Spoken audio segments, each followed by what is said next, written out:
Nous savons déjà que lorsque les molécules s'échappent d'un liquide, elles se répandent dans toutes les directions pour former un gaz ou une vapeur.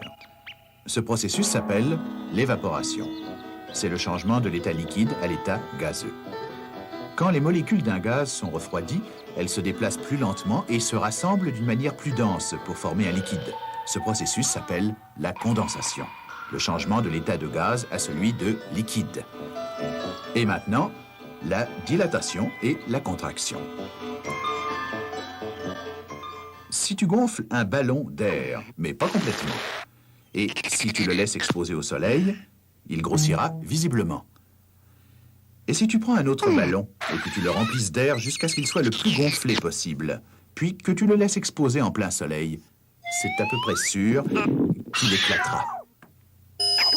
Pourquoi? Pourquoi les ballons grossissent-ils jusqu'au point d'éclater parfois lorsqu'on les chauffe? Parce que l'air dans le ballon, qui est bien entendu un gaz, est constitué, comme tous les gaz, de molécules qui volent dans toutes les directions. Lorsque des millions de molécules font cela, elles poussent fortement à l'intérieur du ballon et c'est pourquoi sa paroi se tend tellement.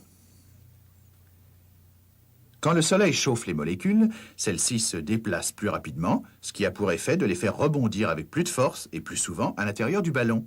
Ce phénomène de pousser vers l'extérieur fait grossir le ballon. Les molécules chaudes prennent plus d'espace que les molécules froides. C'est comme si une armée de guêpes bourdonnait à l'intérieur du ballon. Plus elle s'échauffe, plus elle bourdonne vite. Et plus elle repousse la paroi du ballon vers l'extérieur. Tout cela revient à dire que lorsqu'un gaz est chauffé, il prend plus d'espace. Il se dilate. D'autre part, si tu laisses un ballon se refroidir suffisamment, le contraire se produira. Il deviendra plus petit. Parce que plus les molécules d'air dans le ballon se refroidissent, plus elles se déplacent lentement. Et moins elles poussent contre la paroi du ballon, qui alors les comprime dans un espace de plus en plus petit.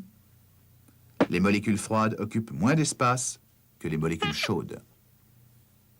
Plus les guêpes ont froid, plus elles bourdonnent faiblement, et moins elles occupent d'espace. En d'autres mots, lorsqu'un gaz se refroidit, il se contracte. Est-ce que les solides et les liquides se dilatent aussi lorsqu'ils sont chauffés? Est-ce qu'ils se contractent lorsqu'ils sont refroidis? Eh bien, on sait que si les solides sont suffisamment chauffés, ils se transforment en liquides. Et que plus les liquides sont chauffés, plus ils se transforment en gaz. Tout ceci est bien simple. Mais ce qui est moins évident, c'est qu'aussitôt que le solide ou liquide commence à s'échauffer, une faible dilatation se produit avant le changement d'état. Pourquoi?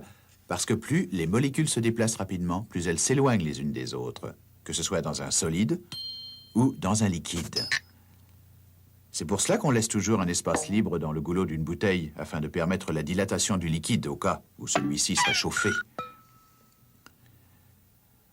En fait, une bouteille ne devrait jamais être remplie complètement, parce que si le liquide contenu est trop chauffé, la bouteille risque même d'exploser.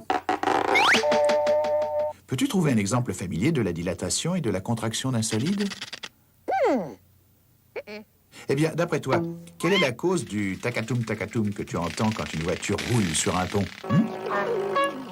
Ce sont les roues qui passent sur les espaces vides laissés entre les plaques de béton dont est faite la route, pour permettre la dilatation des plaques en été et leur contraction en hiver.